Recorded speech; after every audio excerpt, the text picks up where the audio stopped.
Hello friends, Mandar here. I'm back with another video. Today I'll talk about buying a house if you're on H1B, whether you should buy it or not at this point of time. I'll also talk about some of the important immigration related questions that I have recently got. You might want to watch them. And also let's talk a little bit about the stocks. We'll also talk about the things that happened in the Congress in the last week and also what's upcoming. A lot of packed content, guys. Watch this video until the end and let's get started.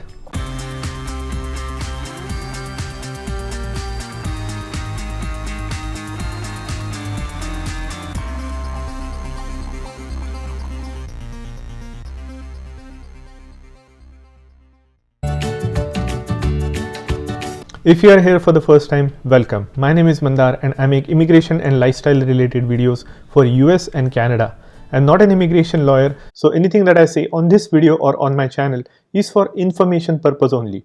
And for your specific immigration needs, before you take any action, you should hire a competent immigration lawyer. Now, if you need my personal advice, not a legal advice, you can contact me on my Patreon. There is also another way to contact me with my Calendly, where you can book a call with me for 30 minutes on Saturday or Sunday. Check those links out in the description and I'll happy to provide my personal perspective, what I would do if I were in your shoes. Also check out the links in the description because there are a lot of affiliate links, and if you buy those, you'll get a little bit of a discount and channel will get a little bit of a commission. The first thing I wanted to cover is buying a house in the United States. So now if you have a green card or a citizen, and if you have a good job, if you have saved enough for your down payment, then it's a no-brainer. You can go ahead and buy. But if you are on a visa, you might want to think about a couple of things. And even if you are not on a visa, there are things that you might want to consider at this point of time while buying a house for yourself. The first and foremost thing we want to talk about is the housing market situation right now. The housing market situation in the last 2 years has been very hot in terms of housing prices that had skyrocketed in the year 2020 and 2021. But in the year 2022, we saw a little bit of a shift in the trend of the housing prices. Starting April or May of last year, 2022, we saw a little bit of a slowdown in price jump. In fact, we also we saw a little bit of a downtrend. Now, this trend has been throughout the United States. It's not localized to any particular county. But having said that, although the general trend of the housing prices is in the downward direction, you might want to see what zip code do you live in. There are pockets of countries where the housing prices are still very high or even growing higher. The popular destinations where there are a lot of jobs, a lot of educational institutions, a lot of people coming in, there are still pockets of zip codes where the housing market is still very hot. But the rest of the country, the trend is downwards. But because those prices were already risen like 30% higher than what used to be in 2019, the prices are still very high. So if you are buying right now, you might not get a very good price at this point of time. If you wait for say 6 months or a year, you might get a better price. That is point number one. The point number two is the interest rates. Now the Fed has increased the interest rate since last 6 or 7 or 8 months, and I expect that they will not pivot at this point of time. They will continue to increase, although at a lower pace. But what happens is when the Fed increases the interest rates, it impacts the 10-year or 5-year, 10-year, 20-year bond yield.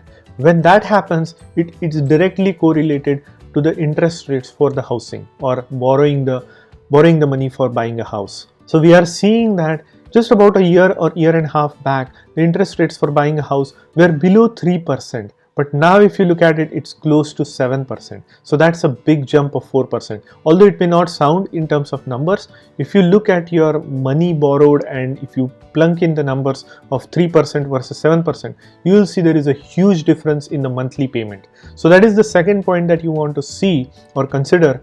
How much are you borrowing and what is the interest rate that you are getting? Because you might be paying very high interest rate at this point of time.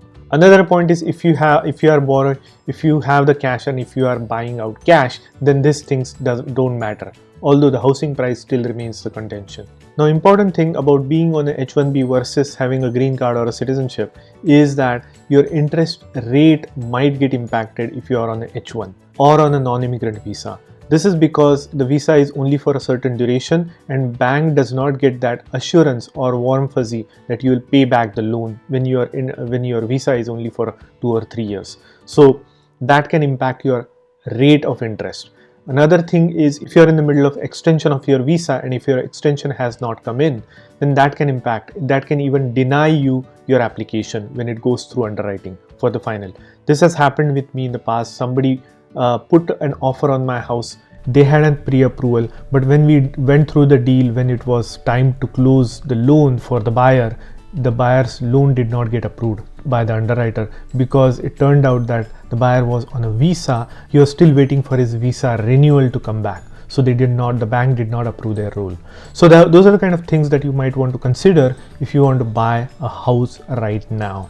I would say if you can wait for another 6 months or 7 months, you might be able to get a better deal in terms of price of the home, and interest rates. Nobody knows if they could be even higher or a little bit lower, but they are still high at this point of time. The second point I wanted to cover is people who are planning to come from India to the United States at this point of time, say for instance to study.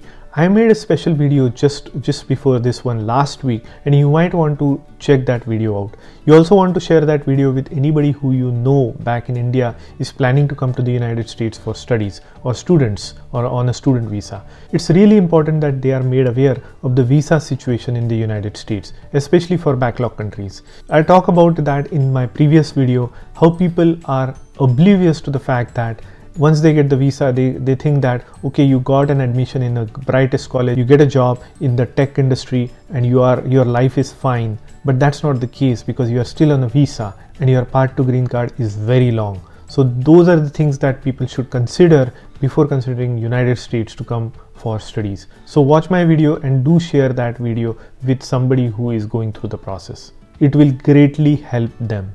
The ball has dropped, the confetti has been cleared up. It's time to focus once again. The new year brings new time to recalibrate, but we are still dealing with the same issues. The traditional stock bond portfolio had its worst performance since 2008 crisis, and the experts at major banks think that this could be just the beginning. The stock market is still stagnant, the inflation is still raging, and many investors are still scrambling, but not the Masterworks investors. Recently, a member earned over $65,000 from his investment.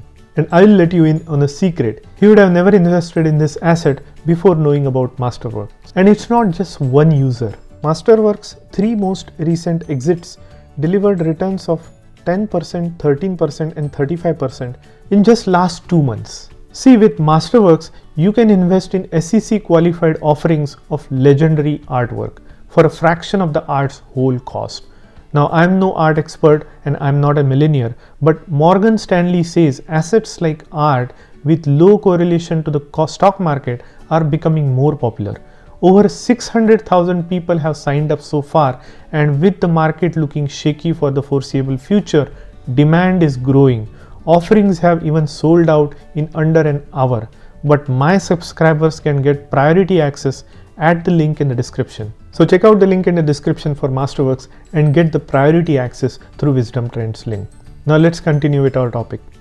Now another thing I would want to mention is people who are coming mid-career. Say for instance you are in your 30s or 40s or 50s. If you are now coming to United States, do make sure that you come on L1A if you are working, that your company sponsors an L1A for you instead of coming on any other visa such as H1 or any other.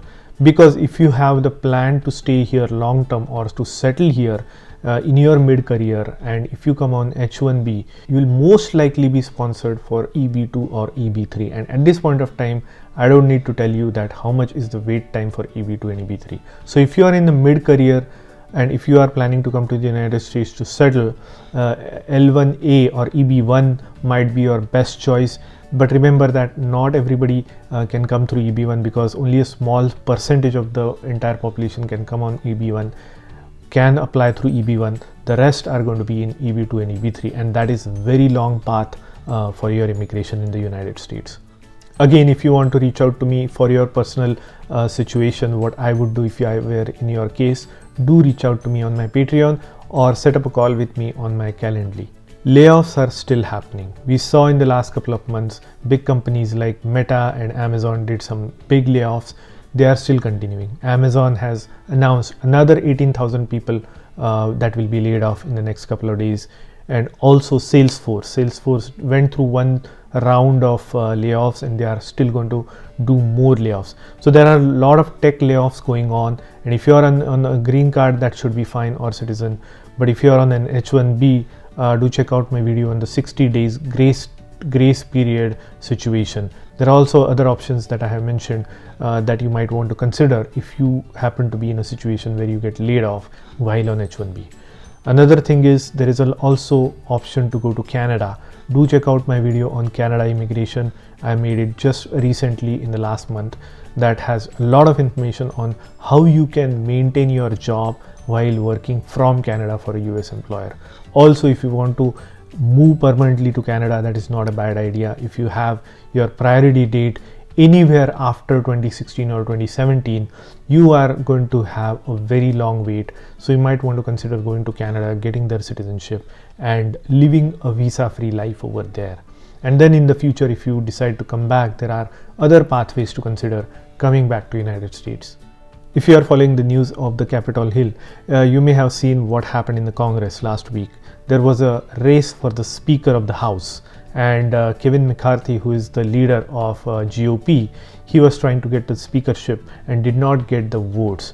It was incredible to watch because they did this rounds of voting like 15 times. And the most astonishing thing that I found was they kept voting one round after another without changing anything. Now, common sense tells us that if a certain thing doesn't work, you need to change something to expect a different outcome, right? But they just kept voting one after the other until vote 4 or vote 5. They did not have any other rounds of discussion with people who were opposed to Kevin McCarthy. And then when those discussions happened, that's when things started to change in terms of voting. But there were so many rounds after rounds because they just kept going one after the other, just expecting a different outcome, and that's kind of astonishing. But it is the way how United States Congress works, and it was fascinating to see this after about 100 years. Now lately, some people have asked me about visa appointments in India, and I just wanted to kind of summarize it. If you have an H1B stamp, if you had an H1B stamp or any non-immigrant visa stamp on your passport that has expired in the last 4 years, and if you want to extend it or get another stamp, you will not be called for an interview. You only need to take a Dropbox appointment and then submit your documents, and you will not be required to attend an interview at the consulate. So that is a provision USCIS has made for consulate interviews for people who had an non-immigrant visa before. I think that they are going to continue to do this until the end of this year, end of 2023. So that is some good news. But if you don't have, if you are going, or if you are applying for a visa for the first time, or if your past visa was more than 4 years old when it was expired, then you might have to go back to an interview. So that's the thing that you want to keep in mind. Also, if you have an advanced payroll, if you are in the 485 stage and if you have an advanced payroll, you don't have to rely on your stamping of your visa for your H1B extension and all. You can skip that line at the consulate unless you have an appointment that you can go. In that case, you might want to get that stamp and come back on H1B. But if you don't have a visa appointment or a Dropbox appointment, you can choose to come back on advanced payroll. There is nothing wrong with it. And then after you come back, you can choose if you want to work on EAD or reapply for H1B to reinstate your H1B status. So that's up to you. Now, in terms of immigration, there is really nothing much going on in the Congress at this point of time. So no new bills coming in, and nothing is on the horizon. I know there are some congressmen that have proposed some bills, but they are nowhere on the floor. Now that they have got a speaker, they are going to prioritize what they want to do in the next. The Republican Congress or Republican House is going to focus on the immigration proposals that has to do with securing the southern border and increasing the patrols and border patrol services and on those sort of things. They are not going to focus on the employment-based immigration. That's my personal opinion. And if you are on Twitter, you may have seen this leaked memo that has been circulating in the immigration lawyer world. They suddenly picked this up from like 5 years back when Obama was the president.